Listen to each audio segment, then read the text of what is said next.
За одоо ингээд хөдөө аж ахуйн тухай хуультай дагалдаж орж иж байгаа хөгжлийн бодлого төлөвлөлтөөний удирдлагын тухай хуульд нэмэлт оруулах тухай хуулийн асуудлыг хэлцэж байгаамаа.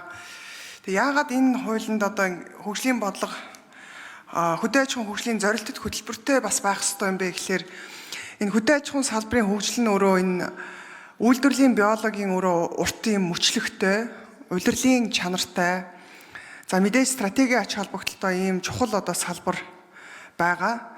Мэдээж засгийн газрын одоо энэ үйл ажиллагаа төрийн бодлогын одоо ийм залгамж чанар доктортой хэрэгжилтийг болон ийм хангах шаардлагатай байгаа. Тэгэд яг үндсэндээ бол энэ манай засгийн газар солигдох бүрт эсвэл одоо сонгуулаас сонгуулийн хооронд солигдож ирж байгаатай холбоотойгоор энэ үндсэн хөдөө аж ахуйн тэргүүлэх чиглэл төсөв за байгууллагын бүтэц дандаа одоо өөрчлөгдөж ирсэн. Гэтэл хөдөө аж ахуйн үйлдвэрлэлийн одоо энэ үр дүн бол өөрөө 1-4 жилийн одоо ийм өчлөгт хамааралтай бол биш. Хамгийн багадаа энэ өөрөө 10-аас 20 жил одоо зарцуулж иж үр дүнгээ одоо харуулдаг ийм онцлогтой салбар байгаамаа.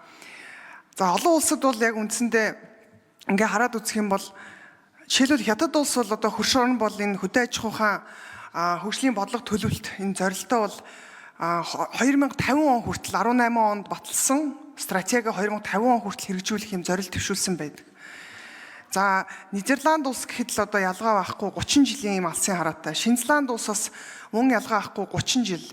Австрали улс бас яг урт хугацааны ийм хөгжлийн хөтөлбөртэй ингэ явж ирсэн. Тийм учраас энэ одоо энэ үндсэндээ энэ засгийн газрын 5 жилийн үндсэн чиглэл за энэ бусад одоо энэ 4 жилийн одоо хөгжлийн хөтөлбөр гэдгийг үл хамааран залгамж халаатай, доктортой өөрөө хэрэгждэг юм зорилт хөтөлбөр явах ёстой гэдэг үднээс хоёрдугаарт өөрөө энэ одоо бас эдийн засгийн тулгуур салбар уул уурхаагаас ангид болж одоо хөгжих юм шаардлага хэрэгцээтэй байгаа учраас хөгжлийн бодлого төлөвлөлтийн одоо түүний удирдлагын тухай хуульд хөдөө аж ахуйн одоо юм хөгжлийн зорилттой хөтөлбөртэй байх ёстой маа гэж үзсэн учраас энэ хөтөлбөрийг бас оруулж ирсэн юм аа.